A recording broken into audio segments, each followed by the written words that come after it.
Olá, eu sou o Rui Alves de Sousa e nunca tinha visto Nausicaa do Vale do Vento.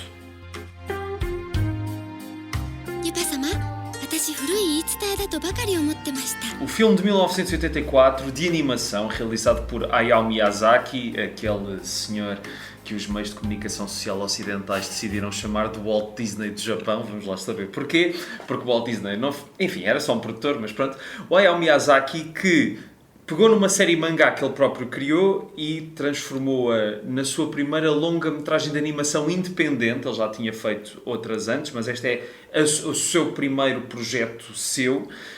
Temos uma princesa, um mundo pós-apocalíptico, uma espécie de alerta ecológico. Há aqui muita coisa para pegar. E quem também nunca tinha visto este filme é o Ricardo Lopes. Sou eu.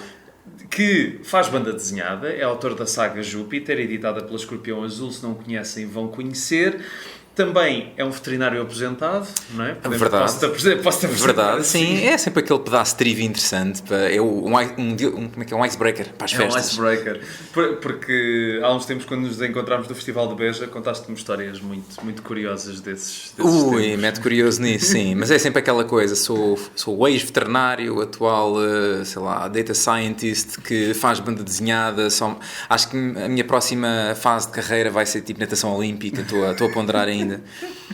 Mas fazes desporto, por acaso, já agora? Estou a divergir completamente, mas pronto. Já fiz, mas... Já fiz e devia fazer. E pronto, umas corridinhas de vez em quando. Gostava muito de fazer badminton quando estava na secundária. Uhum. Fiz um bocado de polo também, polo aquático, durante uns tempos.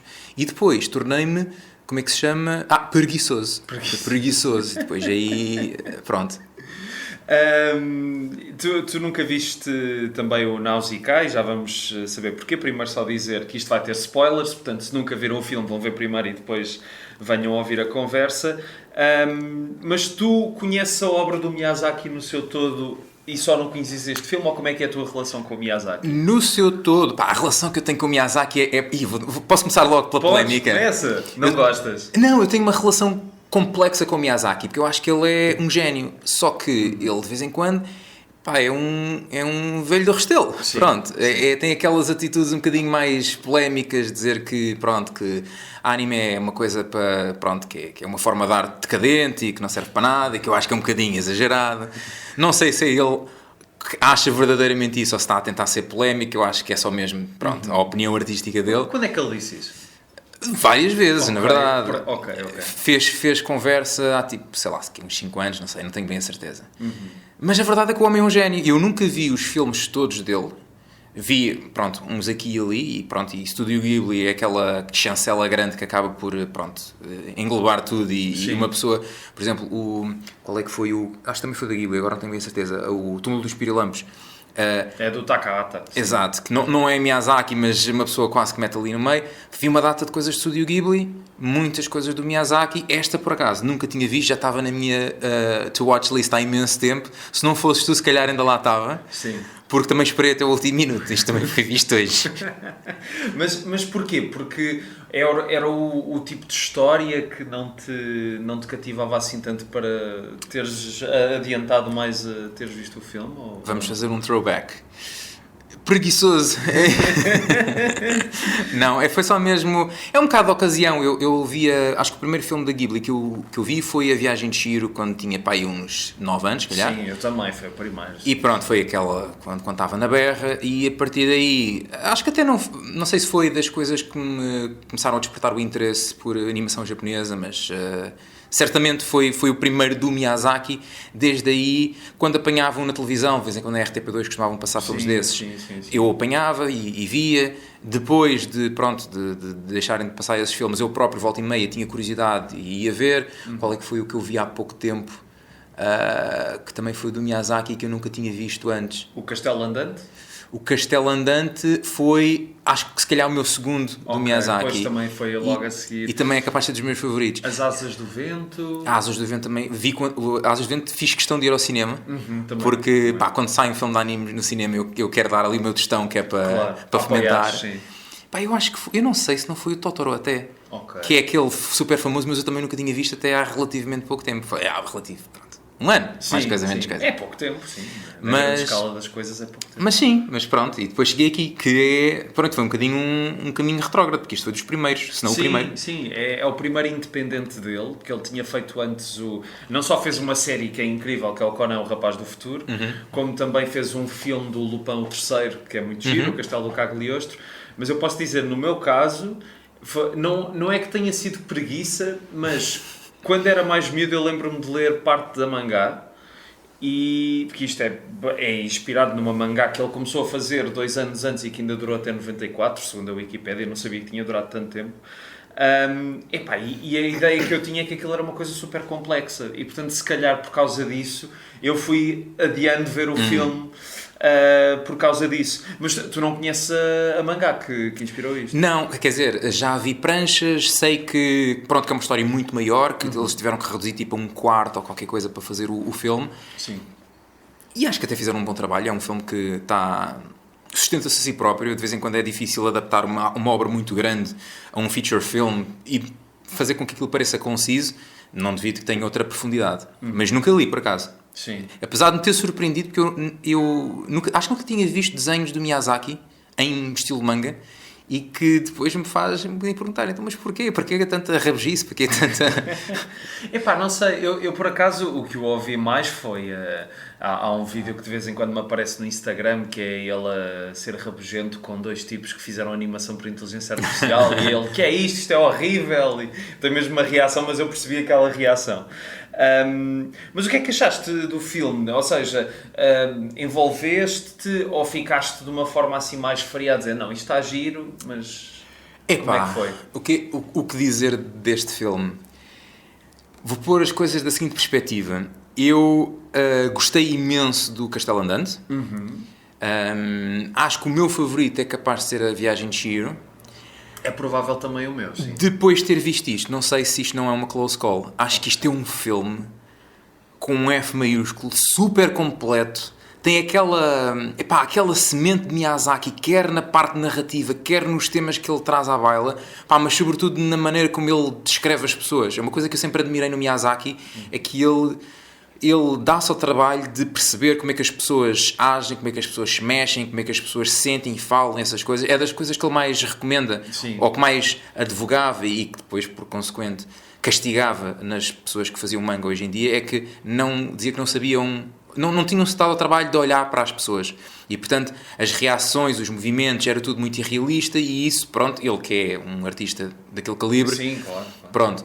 Acho que também é um bocado duro julgar tudo por esse estalão, mas ainda assim nota-se depois nestes filmes a atenção que ele dá a esse tipo de detalhe e que até mesmo na parte dos movimentos faz-me lembrar o Walt Disney no início, quando eles faziam os desenhos frame por frame dos 7 anões e aquilo tem um movimento super fluido e super orgânico. Vemos isso ao longo do filme todo. Sim, é lindíssimo. E sabes, o meu problema com o filme foi... Eu estava tão embrenhado na parte visual do filme que eu muitas vezes esqueci-me de olhar para as legendas, portanto não sabia o que é que eles estavam a dizer. E acho que às tantas perdi a história, perdi partes da história. Tipo, consegui perceber a história no seu todo, mas houve detalhes que... por exemplo, aquele momento... E podemos spoiler, porque isto é para ter spoilers. Aquele momento em que morre uma personagem muito importante para a Nausicaa, não é? Ou Nausicaa, não sei como é que... Eles dizem, Nausicaa! Mas aquilo é tão forte e a reação que ela tem é extremamente violenta, não é? Começa a matar toda a gente mas aquilo está tão bem feito e tem uma dimensão épica, não é? E muitos momentos deste filme têm uma dimensão épica que eu pelo menos não consigo resistir, aliada à música do Joe Hisaishi, que é espetacular. Isso aí, a música também é outra coisa. Mas até é engraçado que nessa cena é uma coisa que eu não estava à espera. Porque normalmente uma pessoa vê, principalmente nos animes de hoje em dia, há uma cena de pancadaria. One Piece é o exemplo predileto disso. Eles perdem 40 mil litros de sangue durante a luta, ficam esmagados até se tornarem polpa de tomate, na semana seguinte estão bem, estão na prisão ou qualquer coisa. Nunca ninguém... Tipo como nos Looney Tunes, não é? Quase, eles devem ser feitos de borracha, não deve ser só o Luffy. Aqui, uma pessoa vai um bocadinho nesta linha de sentido e pensa que ele andou ali à batatada e à espadalhada e eles agora estão inconscientes. Sim. Porque não é bom matar pessoas em televisão. E depois há uma personagem, o comandante, ou já qual é que era o posto dele, que se vira e diz, matou-os. E parece que foi um choque. Sim. Quer por o quão normal é isso acontecer em animação, quer porque depois é um contraste completo ao resto da personalidade dela. Pronto, o que acontece no resto do filme, que é uma pessoa super pacifista, super calma, que está disposta a abdicar de controle e de poder e de estatuto e de liberdade naquela aldeia que ela tinha, em prol de evitar que hajam mais mortes. Dá o próprio corpo às balas, literalmente. Epá, é uma coisa que acho que é mesmo daquelas coisinhas que consumete Miyazaki. Como ele, lá está, consegue perceber como é que uma pessoa se comporta normalmente, porque ao perder uma pessoa tão importante para ela, claramente perdeu as estribeiras e houve aquele descontrole que foi super orgânico e fez completamente sentido. Sim, e é daquelas coisas, pronto, tu tendo crescido com animes e mangás e sabes que há muito preconceito das pessoas em relação a este tipo de filmes e de BD, porque este tipo não, há BD e filmes de animação feitos no Japão, porque, pronto, as pessoas não sabem lidar com o facto de um filme com bonecos ser violento e não ser propriamente para crianças. E a questão é essa. É que este filme tem coisas muito fofinhas, não é? Como aquele esquilo raposa, não é? Que anda sempre com ela, parece um Pokémon. Fez-me sempre lembrar um Pokémon. Não sei se era tipo o Raichu, mas era tipo assim, arraçado Raichu. E as personagens têm dinâmicas às vezes muito bonitas umas com as outras, mas depois tens estes momentos em que a própria heroína, não é? Que supostamente é como tu disseste, ela tem uma alta moral e uma intenção pacifista, etc. De repente passa-se. E eu fiquei, uau, isto nos anos 80 aconteceu e toda a gente ficou na boa. Não houve nenhuma polémica, não houve tipo, o que é que estão a fazer às nossas crianças? E além de que, e eu não conheço assim tão bem a animação japonesa para dizer isto com toda a certeza, mas não sei se era normal num filme de grande dimensão japonês na altura ter uma heroína como protagonista. Assim, pelo menos na animação. Eu também não tenho grande backlog para poder dizer com certeza, mas a julgar pela generalidade da cultura japonesa, eu arriscava a dizer que sim, isto deve ter sido alguma coisa. Eu sei que este filme foi groundbreaking em muitos aspectos. Nesse provavelmente será um deles. Sim. Porque não é... Quer dizer, o Japão tem aquela coisa boa que eu admiro muito na arte deles, quer banda desenhada, animação, acaba por ter aquela área de overlap, que é... Existe um estilo para toda a gente e, portanto, obrigatoriamente existe aquele estilo direcionado para raparigas. Sim. Enquanto que, por exemplo, as faixas etárias, não é? Exato. Nós também tivemos cá um bocado isso. Eu lembro-me que, por exemplo, a minha tia tinha uma data de livros que ela lia quando era mais nova, que tinha um nome de pessoas. Era, sei lá, era o livro da Filipa, a Filipa na escola, a Filipa e o namorado, a Filipa e não sei o quê. Estou a assassinar o nome da série, certamente. Mas era, pronto. Estás a falar da Anitta, não é a Anitta? Não. A Anitta era para crianças. Isso é diferente. Não, eram livros para adolescentes, a falar de raparigas adolescentes. Já sei. Havia coisas para mulheres, com heroínas mulheres e pronto. Só que, quer cá, quer no Japão, muitos desses casos pareciam que era específico para aquela audiência. Ou seja, vamos fazer uma protagonista mulher porque queremos apelar às mulheres. Exato. Isto é uma banda desenhada, uma animação para elas. Enquanto que Náusea é uma coisa espetacular porque é para todos. Sim. Acho que um dos hallmarks de uma grande história e de uma grande série ou filme ou o que quer que seja é quando toda a gente pode ver. Eu lembro-me de quando era mais novo e ter lido o Cavaleiro da Dinamarca da Sofia de Melbrenner e achei aquilo muito giro e tinha um cavaleiro e tinha uma árvore de Natal e coisas e passado 5 ou 6 anos a minha professora de português a falar comigo mandou-me ler aquilo outra vez. Porque disse, não, tu agora já cresceste, tu agora vais perceber coisas diferentes. Sim. E eu acho que quando um filme tem tantas camadas, eu gosto muito de usar o exemplo do Avatar de Last Airbender, porque é uma série que uma criança, diverte, porque vê um miúdo divertido a fazer bolas de ar. Exato. E a utilizar como se fosse um motociclo, mas depois um adulto vê aquilo e percebe dinâmicas políticas super complexas e uma escala de moral que não é nem preto nem branco, há ali muito cinzento. Sim. Tirando o Uncle Iroh, que é o nosso herói e está sempre no nosso coração. Mas a Náusea faz-me um bocadinho lembrar isso, porque tem aquela parte que apela às crianças, tem aquela parte que apela aos adultos, tem muitas camadas para toda a gente, mas não é nada, não tem um alvo específico. Sim. Não é, vamos fazer isto porque isto é direcionado para este público. O Miyazaki escreveu uma história. Sim, exato. E tem tanta camada que toda a gente consegue encontrar ali um pedacinho que goste, ou com o qual se identifica. Sim, exatamente. E eu acho que também, além disso, vai ser dos filmes que, com o tempo, eu vou voltar e lá está, agora a tentar acompanhar a narrativa. Sim, quando eu crescer. Mas sabes que crescido. há pouco estávamos a referir de passagem os Looney Tunes, e os Looney Tunes também é um bom caso disso a outra escala, mas nós crescemos a achar que aqueles eram desenhos animados para putos e originalmente não eram. Aquilo eram introduções aos filmes que passavam para adultos nos anos 30, 40, 50. Não estou a dizer filmes para adultos pornográficos, claro, mas filmes de adultos. Maiores de 12, e a questão é que tu vais ver muitos desenhos animados dos Looney Tunes hoje em dia e têm piadas políticas, têm caricaturas a atores da época, têm coisas que são muito um contexto que os putos não percebem. E é isso, é os vários níveis de entendimento, e acho que também aqui o Miyazaki, apesar de fazer um filme bastante abrangente, ele está a fazer uma coisa que é muito adulta, está a contar uma história que pode ser fantástica, pode ter um universo muito bem delineado e tal, que qualquer pessoa pode entender, mas claramente isto é a apontar para os adultos e a apontar também para o que estamos a fazer ao planeta, não é? E 40 anos depois parece que está tudo na mesma, nessa parte. Eu acho que aqui até se vê, talvez, calhar, o nascimento daquela ideologia do Miyazaki, que é muito... E isto nota-se depois muito na Princesa Mononoke. Parece que é quase... Foi a Princesa Mononoke que eu vi há pouco tempo, não foi o Totoro foi antes. A Princesa Mononoke é muito ambientalista, pronto. Sim. E quase que se consegue perceber, sendo que a Náusica veio antes, parece quase que a Princesa Mononoke já é um certo amadurecimento de algumas ideias que ele começou a explorar aqui, mas ele tem muito esta mentalidade de a natureza em primeiro e só depois o homem. Sim. E aqui eu estava a ver o filme, estava a encontrar correlações interessantes com o que está a acontecer agora, em que a parte do gigante do fogo, as duas nações que estão a utilizar, uma pessoa consegue, não sei se foi esse o objetivo, se calhar foi, se calhar não foi, mas consegue arranjar umas analogias um bocado assustadoras face a armas nucleares e a duas grandes potências mundiais. Sim, que na altura também era uma ameaça daquele tempo, portanto isso faz sentido. Sim. Mas apesar de tudo, havia esse perigo enorme, mas a narrativa do Miyazaki está sempre... um dos maiores medos até das pessoas utilizarem aquela arma, as pessoas mais sábias que sabiam as lendas de antigamente, nem era propriamente a utilização da arma em si, que já sabia ser bastante destrutiva, era porque ninguém ia ter hipótese contra a natureza. Sim.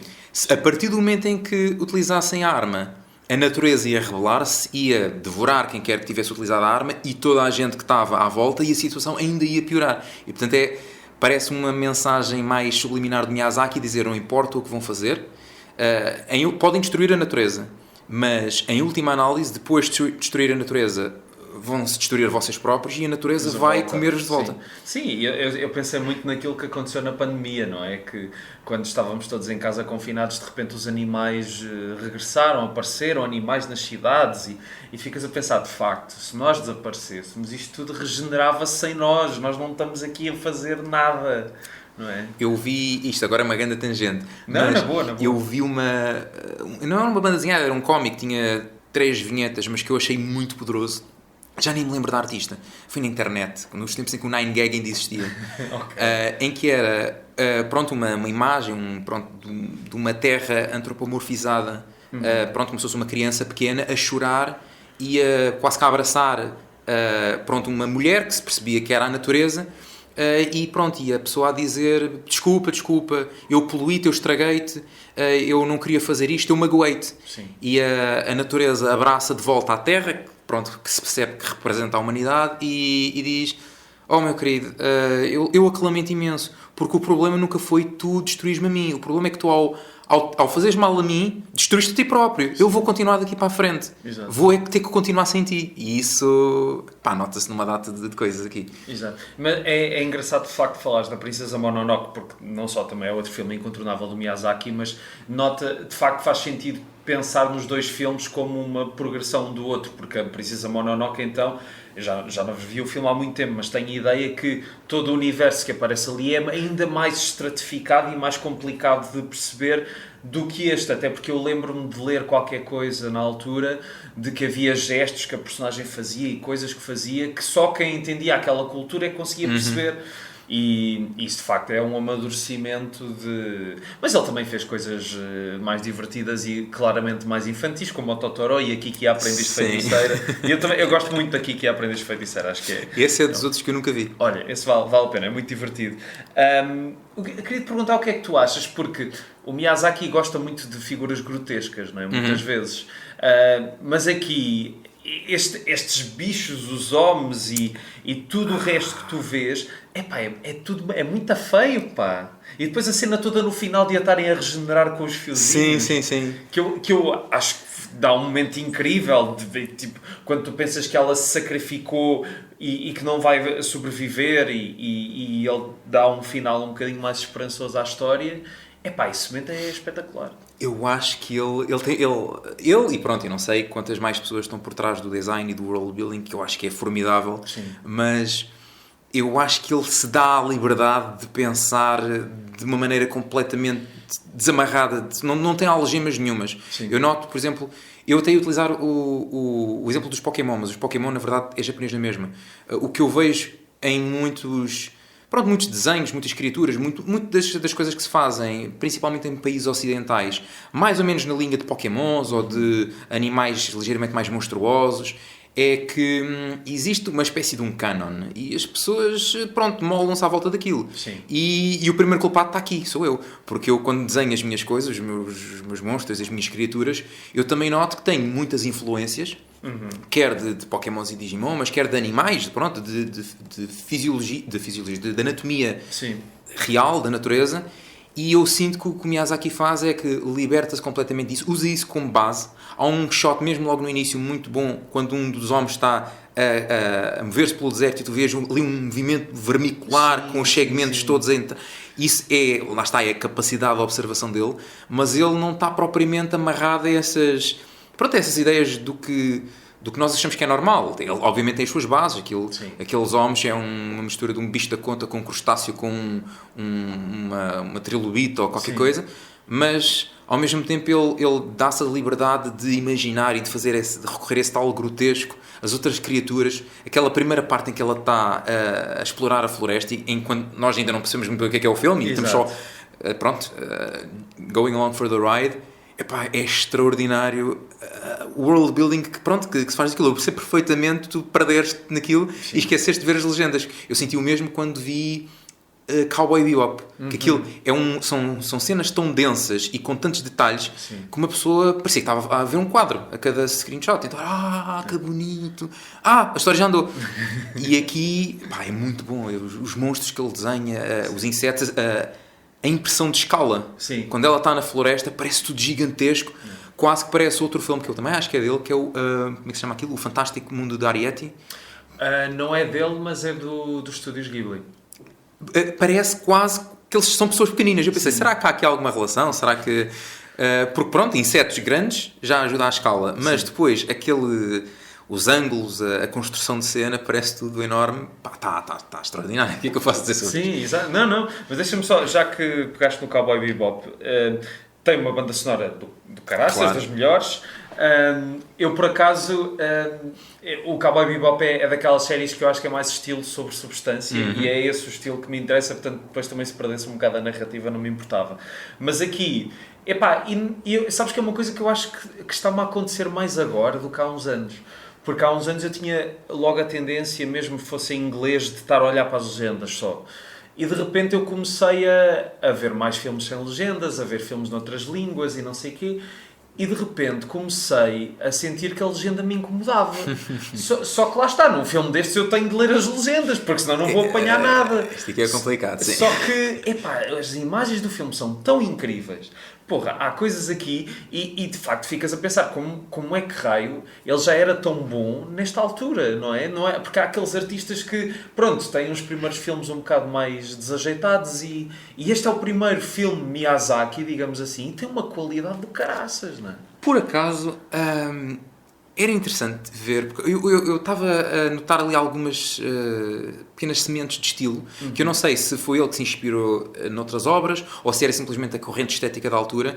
Era interessante ver o que é que saiu primeiro e o que saiu depois, porque eu notei muitas semelhanças quer do estilo, quer da utilização das cores, quer até da banda sonora. Muito violino, muito... sei lá, nem sei bem qual é que é o instrumento agora que eu estou à procura. Fiz-me muito lembrar a Heidi e o Marco.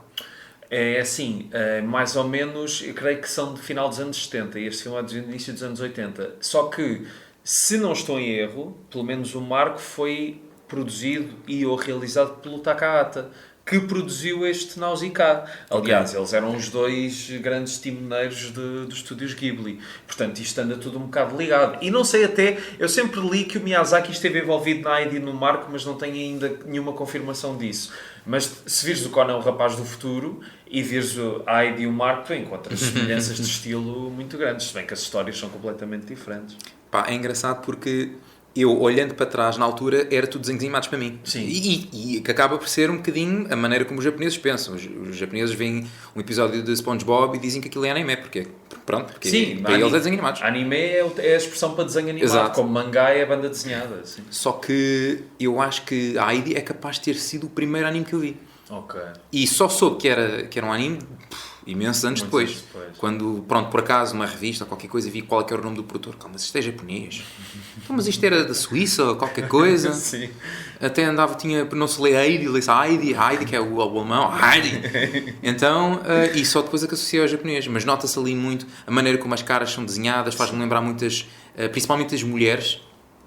Era muito parecido. Eu lembrava-me da mãe do Marco, que tinha aquele desenho muito característico. Havia uma data de mulheres assim no filme. Os homens, normalmente, também são, não vou dizer grotescos, mas são um bocadinho mais apalhaçados em algumas coisas. Sim. Por acaso é engraçado, porque eles são mesmo, quase todos os homens são bem apalhaçados. Com aquelas barbas enormes.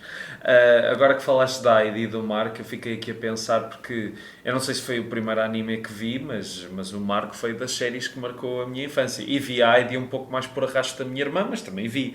Mas o Marco, havia momentos ali que eram tão traumatizantes. Eu lembro de um episódio, e já confirmei isto porque a série está toda no YouTube em português, eu encontrei esse episódio, sim.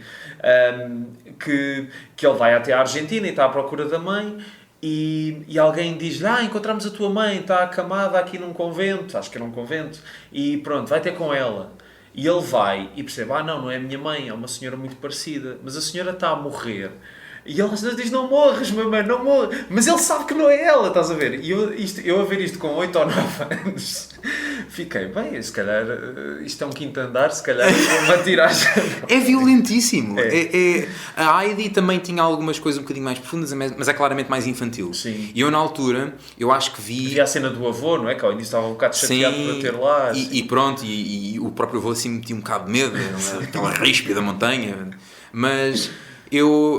o Marco, eu não, na altura não percebia bem o Marco, na altura também era mais novo, eu vi aquilo, foi uma obra de beneficência da minha mãe, que quando eu era mesmo muito novinho, ainda havia, eu devia ter uns 2 anos ou 3, se calhar, e saiu uma coleção do Marco e da Heidi em VHS. Que era um episódio de cada um em VHS, sim. Eu lembro-me da cerimónia, sempre que íamos buscar um fascículo novo, do colar dos cromos. Dos cromos. E os cromos, pois é, porque aquilo também tinha cromos. Eu estava só a falar da etiqueta do VHS. Mas havia os cromos, exato. Ou seja, a etiqueta do VHS vinha de fora e tu tinhas de colar na cassete. Sim, aquilo era tipo, tu descolavas e tinhas um que era para a parte de cima da cassete e tinhas outro que era para a espécie de lombada, acho eu. Posso estar a dizer uma grande asneira. Sim, é aquele que tem o selo legal, não sim, é? Sim. E era uma cerimónia e a minha mãe fez questão de conseguir os 35 volumes, que acho que são 35 episódios para as 2 séries, e completou. Sim. E eu via e revia aquilo antes de Netflix, antes de YouTube, antes de televisão on demand, antes de TV Cabo. Sim, antes de TV Cabo. Portanto, aquilo, os meus dias eram ver uma de 2 coisas. Ou o Rei Leão, pela 40ª vez, ou a Heidi e o Marco, que eram os VHS que eu tinha. Sim. E aquilo, eu lembro muito da Heidi de ser uma série muito terna e muito, gostava das imagens dos Alpes, das cabrinhas, tinha um imaginário infantil muito forte, mas o Marco, eu lembro-me que escandalizava muito porque ele magoava-se, ele sofria, havia quem o enganava. É que tipo, eu sempre ouvi toda a vida as pessoas, não vejas o Dragon Ball porque é muito violento, vai antes ver o Marco. O Marco, uma coisa que eu nunca me esqueci, o pai dele fica desempregado e a mãe vai para a Argentina. Exato. E os putos na escola gozam com ele. Exato. Eu só depois é que percebi, isto parece estúpido, porque na altura uma pessoa assume que é verdade, tipo, a mãe do Marco foi para a Argentina, ok, é a história, pronto, não há nada a dizer. Mas isso é uma realidade que há uma data de gente a viver. Eu tenho primos que tiveram uma realidade parecida. É uma coisa violentíssima. Temos de pensar que aquilo se passa em Itália. A mulher viajou para o outro lado do mundo, numa altura em que, mesmo cartas, era difícil de haver uma comunicação estável. Exato. Pá, o trauma psicológico que é uma criança perder a mãe e depois o pai fica desempregado e o pai também tem aquela pessoa também muito... Também tem aquele ar mais ríspido, mas que é o médico que quer tratar as pessoas. A violência psicológica é tão grande que uma pessoa, lá está, só percebe aquilo quando cresce um bocadinho mais. Exato. Mas é daquelas outras obras que acho que encanta a várias faixas etárias. Curiosamente, o que a minha mãe não me deixava ver, por ser muito violento, era o Doraemon. O Doraemon? Porque o gigante dava corolos neles. Tá bem. Mas, quer dizer, depois há aquele mito urbano que é tudo um sonho do Nobita que está em coma, não é? Mas, sim. Mas eu gosto muito desse mito urbano. Eu acredito tanto nisso como acredito na cassete perdida do Batatinha e da companhia. Acho que é mito. É assim, eu não quero estar aqui a afiançar nada, mas sei de fonte segura que eles tinham uma relação instável. Portanto, se andaram mesmo à porrada ou não, enfim, é preciso a TVI esclarecer isso. A questão é que a TV também nunca veio dizer que não tinha. Pois, a verdade é essa. A Filomena Cautela bem tentou, num alta pressão, mas não conseguiu. Não sei se há mais alguma coisa sobre o filme que queiras falar, porque entanto já estamos a falar mais do Mark e da Heidi do que da Chica. Acontece quando eu começo a falar de coisas. Mas o final, depois há uma coisa no final que eu não percebi. Que ela ressuscita, não é? E há uma das personagens que olha para ela e de repente está a ver um senhor em vez de a ver a ela. E aquele senhor parece Jesus. E fica a achar. Okay. É este o simbolismo? É para ser a Messias? Não sei. Não, já sei. Lembras-te? É assim um vibe no fim. Em que ela olha para ela e depois... tens outra vez o shot dela a olhar e depois volta e é o senhor barbudo. Porque isso, logo no início do filme, quando ela vai visitar o pai, quando agora esqueci-me do nome do senhor, também mas o viajante chega, pronto. Sim. E eles são todos a falar e ela pergunta, a velhota faz um comentário do género, ele está destinado a procurar para todo o sempre. E ela pergunta, a procurar por todo o sempre, como assim?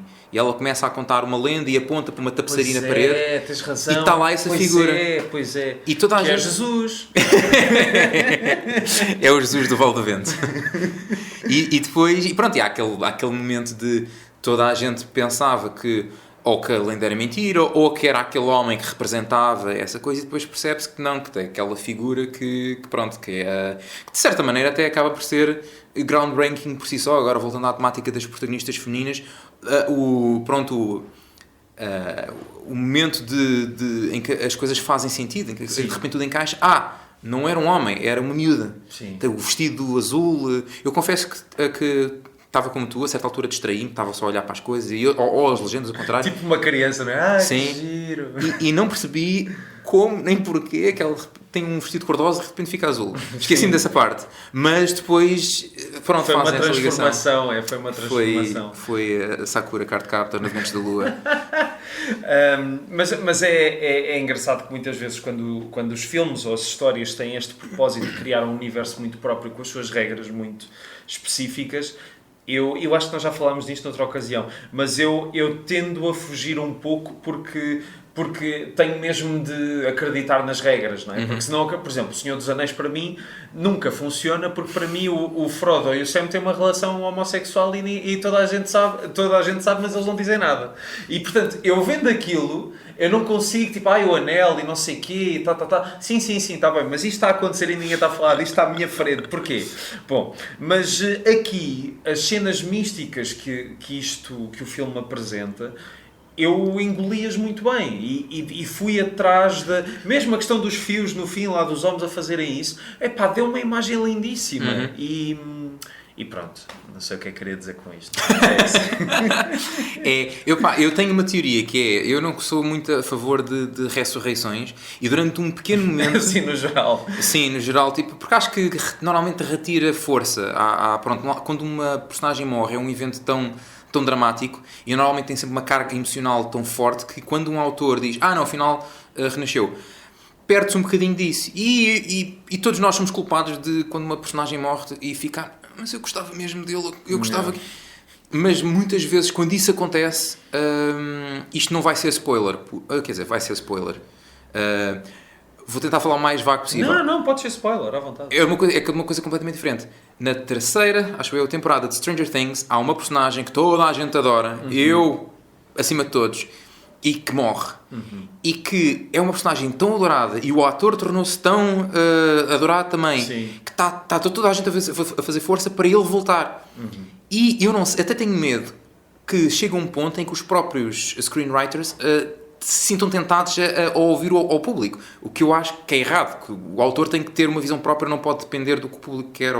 Pronto. E portanto, no meio disso, se isso acontecer, por acaso, e essa personagem reviver por alguma maneira, mesmo que seja com um artifício qualquer que faça sentido da lógica do mundo, Sim. ou mesmo que seja só durante um bocadinho, só para dar um bocadinho de fanservice, eu acho que retira força. E portanto, eu durante ali um breve momento pensei, a Náusica vai morrer. E isto é a maneira do Miyazaki dizer que quando estas guerras se fazem nestes moldes, porque eu acho que para mim também, não sei se até mais potente que a parte ambiental. Eu acho que este filme tem uma coisa muito profunda sobre a guerra, tem uma temática e tem uma filosofia. A opinião dele sobre a guerra desta escala muito própria. Eu pensava, ok, isto é a mensagem do Miyazaki, no fim, morrem todos, ninguém consegue o que quer, o mundo vai ser controlado, vai ser atropelado pelaquela marcha de homens, tipo Rumbling, e nem a pacifista já conseguiu travar isto. Sim. Porque há aquele momento super poderoso em que ela está no meio da debandada e tu pensas, eles vão parar, e eles não param. Sim. E quando isso acontece, tu pensas, pá, nem ela. Sim. A única pessoa que estava certa, mas a pessoa que estava mais certa no meio disto tudo, o resto do mundo fez tanto mal, os humanos, pronto, estragaram tanta coisa que no fim já nem ela foi capaz de salvar. Sim. Simplesmente, pronto, lá está o mundo, a natureza, o aquecimento global, whatever we want to call it, já estava para lá do ponto de não retorno e portanto nem ela foi capaz.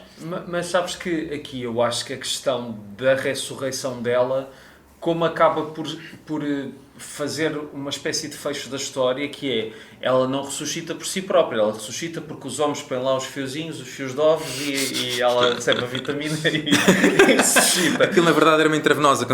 Mas a questão é basicamente o filme a dar-lhe razão, a dizer, por ela ter lutado pela natureza, a natureza ajudou-a a ressuscitar. E portanto isso eu acho que também acaba por funcionar por causa disso. Por outro lado, tu dizes que não gostas de ressurreições, então pronto, há uma certa religião que tem à volta uma ressurreição do seu Messias, não é? A minha. Mas é um grande plot hole. É um bocado... Por acaso, é interessante porque...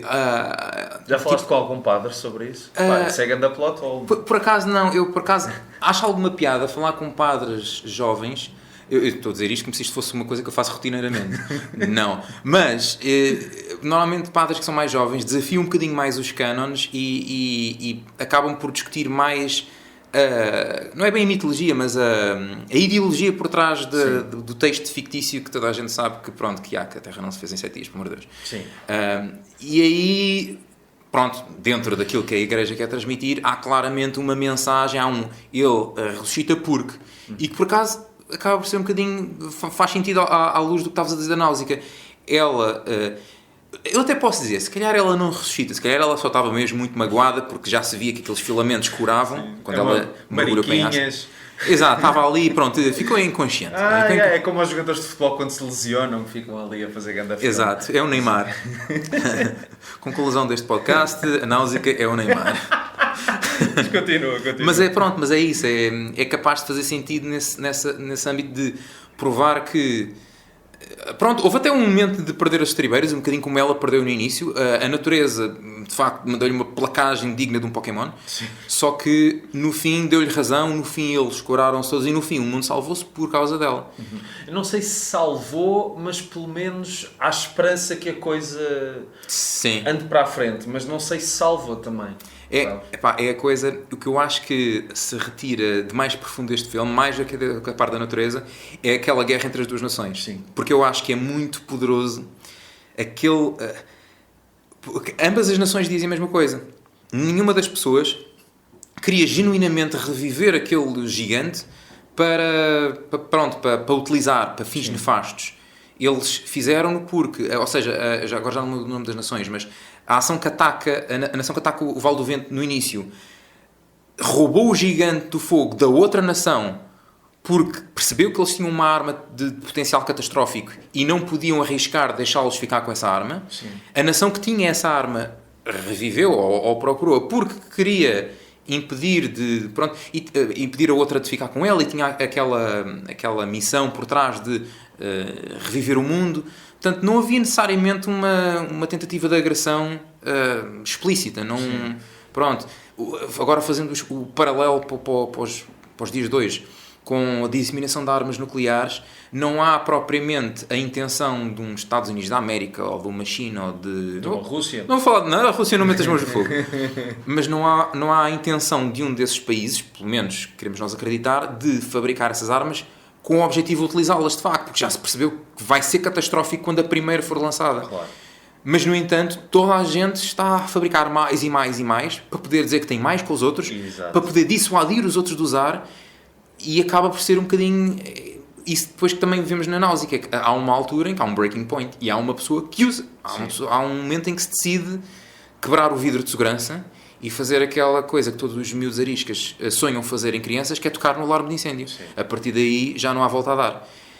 E o filme depois o que nos ensina é que lá está, é que depois no fim ganha a natureza. Sim. Na altura temos que encontrar uma náusea qualquer para se meter à frente dos mísseis, que não vai resultar muito bem, imagino eu, mas talvez haja uma criatura com tentáculos que venha lá fazê-la passear numa seara de trigo, não sei. Mas sobre esse tema de quando alguém carregar no botão, há dois filmes incríveis. Um é o Doctor Strangelove do Kubrick, que é em tom de comédia. Já viste? Não, mas por menos pensei que ias dizer o Doctor Strange e eu estava a pensar, eu não me lembro disso. Não, mas é o Doctor Strangelove, que é uma comédia, e mais ou menos na mesma altura sai outro filme que tem exatamente a mesma história, mas é um drama, que é o Fail Safe, que é basicamente sobre uma bomba nuclear que é lançada acidentalmente. E o que é que acontece depois disso? E são ambos filmes extraordinários. Tu há bocado estavas a falar do sacrifício que ela fez e do facto também este filme ser sobre guerra.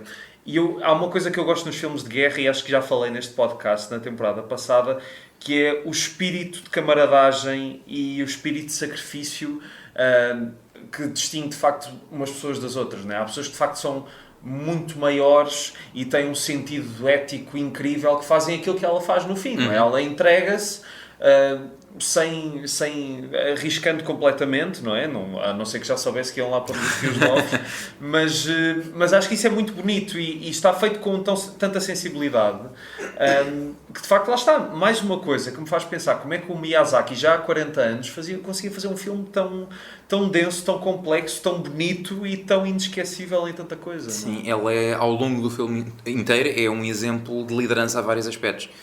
Achas que devia ser dado nas aulas de gestão? Olha, por que não? Por que não? Eu tive uma coisa inútil que todas as pessoas tiveram, que, pelo menos da minha geração certamente, que é formação cívica. Formação cívica. Agora é cidadania, acho eu.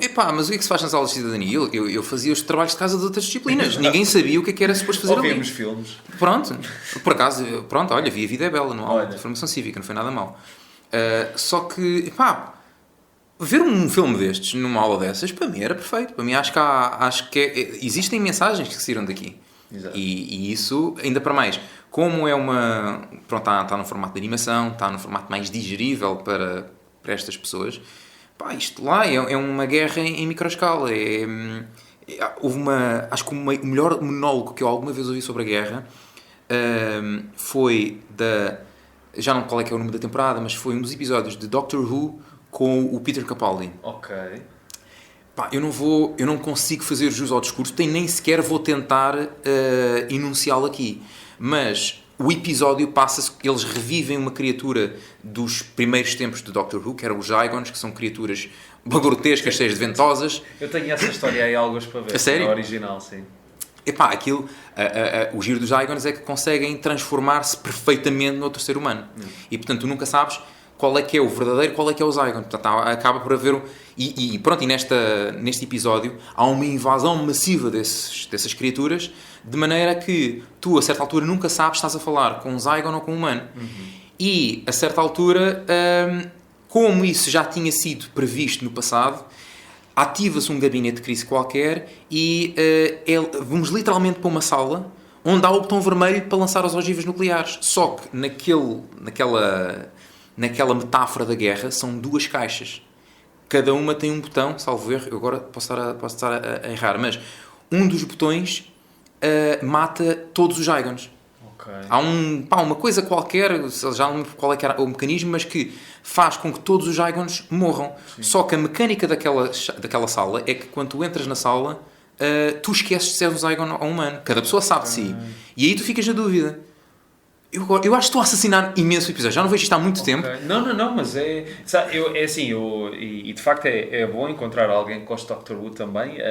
Eu não... Tu viste a série nova toda? Ou... Eu vi desde que entrou o Christopher Eccleston e que fizeram aquele renascimento, até à primeira season da nova, da Jodie Whittaker. E desististe? Aí desisti um bocadinho. Achei o conceito giro, porque...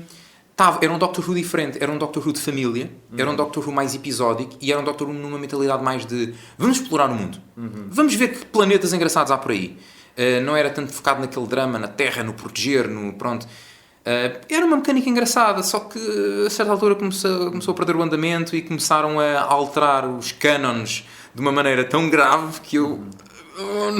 Não consegui. Não, eu lembro-me de ver as primeiras temporadas tanto do Christopher Eccleston como do David Tennant ainda na SIC Radical, apanhei algumas coisas do Peter Capaldi, mas nos últimos tempos eu comecei a ver da primeira fase do Doctor Who, de todos os atores e há uma história do Tom Baker, que para mim o gajo é o melhor Doctor Who, porque o gajo tem uma voz grave que eu não consigo imitar, mas quem nos está a ouvir, se alguma vez viu uma comédia que dava na RTP2 que era o Little Britain, é o gajo que faz a voz off do Little Britain, tem uma voz muito forte. Mas há uma história que se chama Genesis of the Daleks, em que o Doctor Who volta atrás no tempo para impedir que os Daleks sejam criados. Os Daleks são aqueles robozinhos...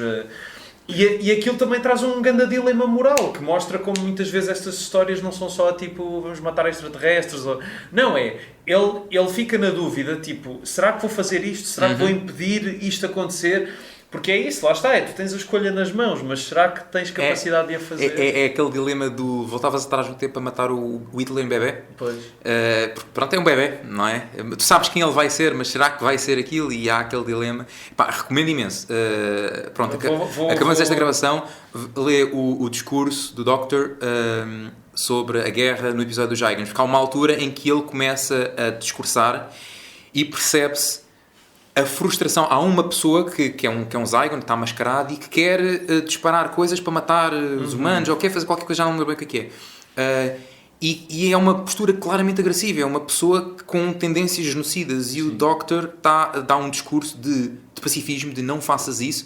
E quando a outra pessoa começa a dizer mas eu já fui de longe demais, já não posso ser perdoada, aí o Doctor começa a centralizar-se naquela conversa e começa a dizer tu não sabes o que eu fiz, tu não sabes os crimes que eu já cometi, tu não sabes as coisas que Sim. Ele até dá a entender, não é a primeira vez que nós estamos nesta sala, vocês já tiveram nesta sala 24 vezes ou assim, e em todas as vezes chegamos à mesma conclusão. Portanto, pura e simplesmente deixem-se de ameaças falsas, deixem-se de ver quem é que é mais alto.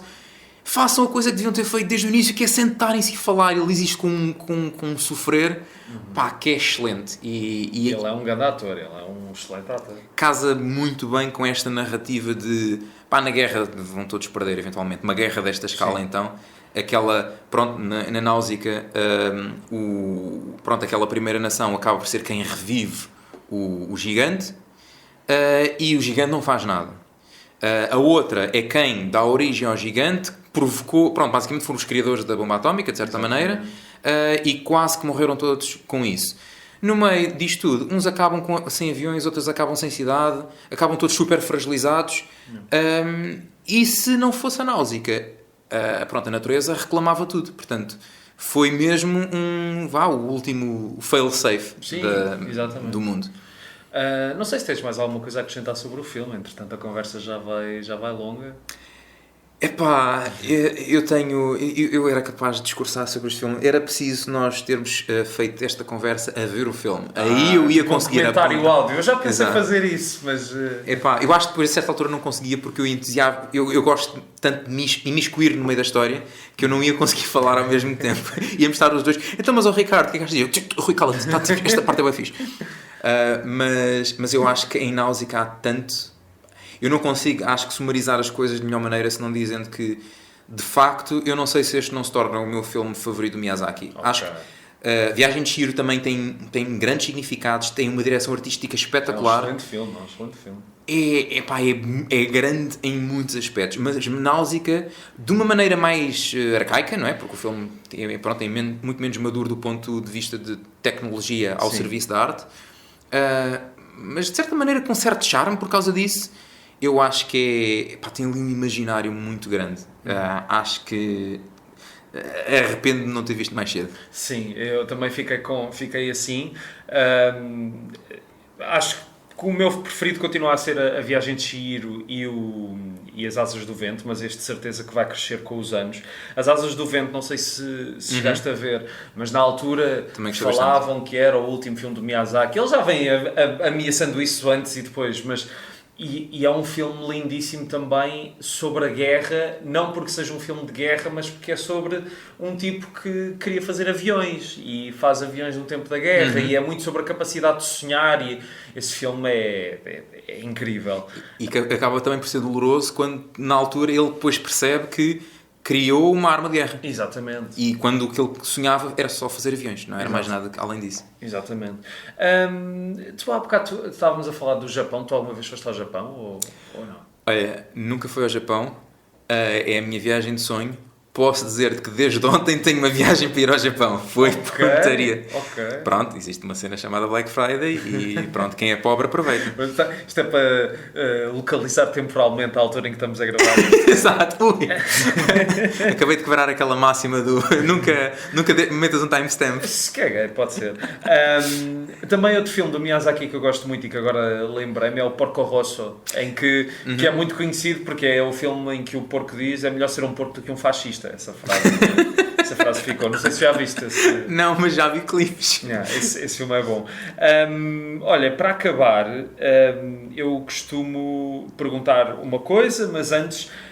pronto, tens o Júpiter que está disponível e estás a trabalhar noutras coisas, não é? Estou a trabalhar noutras coisas. Isto, a vida tem-me dado umas quantas rasteiras e eu cada vez que digo, eu já aprendi a ficar calado.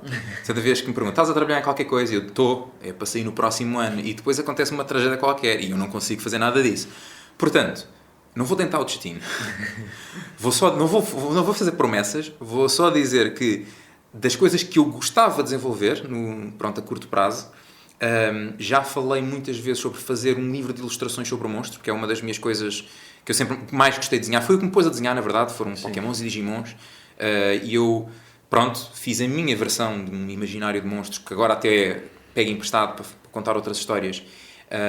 E houve conversas para publicar um pequeno almanaque de ilustrações, e quase como se fosse uma enciclopédia sobre estas criaturas fictícias. Era uma coisa que eu gostava muito de fazer. Também tenho uma história de banda desenhada que cheguei a escrever, portanto tinha um argumento feito, comecei a desenhar, mas depois tive que parar quando aconteceram coisas que também gostava que fosse o meu regresso à banda desenhada, porque Júpiter é tão antigo que eu já não reflete minimamente o estilo de desenho que eu tenho e o tipo de histórias que eu conto. E ultimamente tenho-me interessado imenso em escrita, prosa, e é uma coisa que eu também gostava de fazer no futuro. Vem de uma área completamente diferente, ou melhor, inspiração. Eu sou muito de vícios. Eu vejo qualquer coisa, fico super entusiasmado e durante 1 ou 2 semanas eu não consigo falar disto a mais ninguém, ou melhor, não consigo falar de outra coisa a mais ninguém senão daquilo. Portanto, e isto foi um musical chamado Epic, que está baseado na Odisseia de Homero. Eu até estava a passar por uma altura criativamente mais parada, mais... como é que se chama, como é que os artistas chamam isto? Um bloqueio criativo. Aquilo tem um nome, tipo, é um slam, pronto. Estava a ter essa branca e pus-me a ouvir isso. A crise da página em branco. Também. Muitas crises.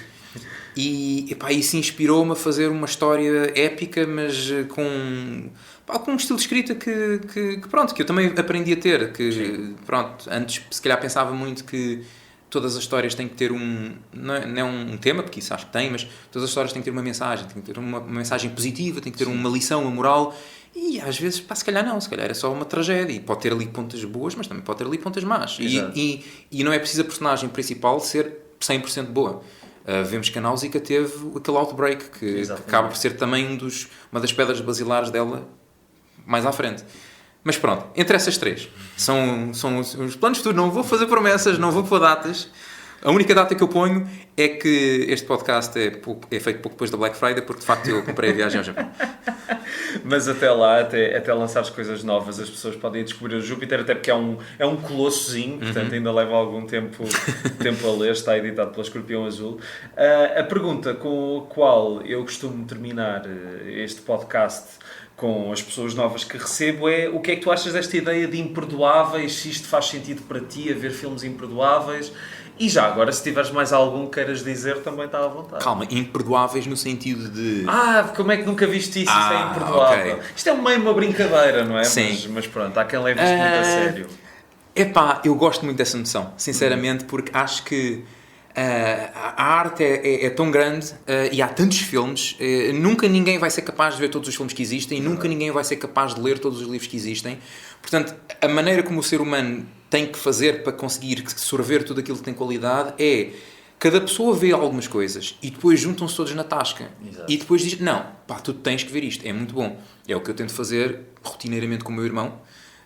David, tens que ver este anime, é espetacular. O último de todos foi Dan Da Dan. David, tens que ver isto é hilariante, é espetacular. Normalmente eu efeito oposto, que é: foz, lá estás tu a chatear outra vez, só por causa disso não vou ver.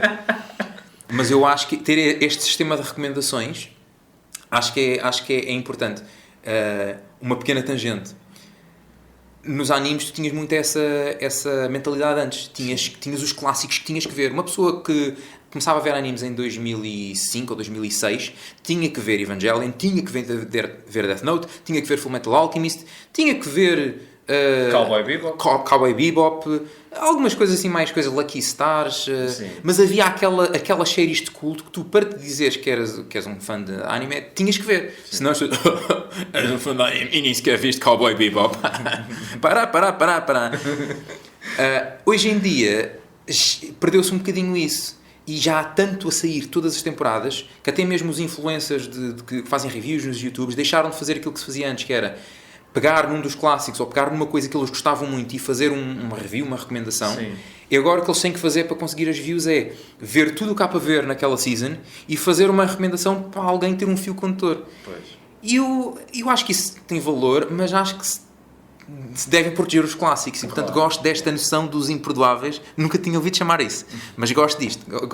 Acho que há, de facto, filmes e séries e histórias imperdoáveis que as pessoas têm que ver. Sim, mas acho que vão sempre a tempo. E ainda outro dia estava a falar com uma amiga minha sobre isso, que mal viu filmes do Hitchcock, e eu disse-lhe: quem me dera a mim voltar a ver pela primeira vez filmes do Hitchcock que já vi. O Vertigo, porque foi uma sensação de maravilhamento e como muitos outros grandes filmes que pode-se repetir nas outras vezes, mas a primeira vez é de facto única. Mas já agora mais algo imperdoável teu, assim, aquele filme muito, muito conhecido que tu nunca viste. Que eu nunca vi? Sim. Ok. Imperdoáveis que eu nunca vi, isso é mais complicado. Há eu acho que não é propriamente imperdoável, mas foi o primeiro que me veio à cabeça. Nunca vi o Matrix. Ok. E toda a gente me diz... É muito conhecido. É impossível não teres visto o Matrix. Está tão espalhado na cultura popular, não é? Aquelas sagas, tipo Alien, também nunca vi. Mas isso acho que é mais cultura pop, não é tanto aquele filme de qualidade. Sim, mas aqui no Imperdoável tem as duas coisas, tanto filmes de qualidade como filmes que se calhar até são de qualidade, mas é mais por serem muito populares e muito conhecidos. Mas sim, agora por acaso, o que eu não vi, eu tenho mais dificuldade em lembrar-me. Consigo lembrar-me dos meus imperdoáveis, os imperdoáveis que eu dou às outras pessoas. Os que eu não vi. E quais é que são os imperdoáveis que dás a outras pessoas? Tenho uma lista inteira. Diga um. Olha, nesta temática da guerra, eu acho que isto é capaz de ser se não é o meu filme favorito sempre, é capaz de ser um dos meus favoritos, a gente já falou, pronto, nesta conversa, é A Vida é Bela. Nesta temática da guerra, acho que também tem algumas raízes comuns com Náusica, que tens uma personagem principal que é extraordinariamente inteligente, mas de uma maneira muito, muito terra a terra. Sim. E que passa o filme todo a tentar proteger a família dos horrores da guerra até aos últimos instantes. E também tem uma mensagem muito poderosa, e eu não consigo evitar deixar cair aquela lagrimazinha no canto do olho quando o miudinho no fim vê o tanque e em bom italiano é vero! Mas esse é capaz de ser um dos meus principais imperdoáveis. É um ótimo imperdoável, de facto. E dentro de Ghibli, eu acho que A Viagem de Chihiro, como toda a gente recomenda, eu acho que o Howl's Moving Castle também é dos meus filmes favoritos. Sim. Aquele imaginário é muito profundo e tem aquilo que eu acho que é provavelmente a minha segunda música favorita de todo o sempre, que é a Merry Go of Life, que é só excelente. É incrível mesmo. Mas sabes que eu agora tenho aberto um bocadinho nesta temporada para, não é que sejam os filmes mais conhecidos do mundo ou os filmes mais importantes do mundo, mas lá está, são filmes que vêm de grandes realizadores e que se calhar me passaram ao lado, como o caso de Nausicaa, ou até aquelas coisas que se calhar um bocadinho mais de rato de cinemateca, mas que se calhar já devia ter visto, porque quem gosta de cinema vê. Mas Ricardo, muito obrigado, olha, foi um prazer, e sempre que quiseres voltar a falar de anime ou de outra coisa qualquer... Amanhã já, para mim, siga. Então pronto, se quiseres podes dormir aí no sofá. Ok. Festa de pijama, perfeito.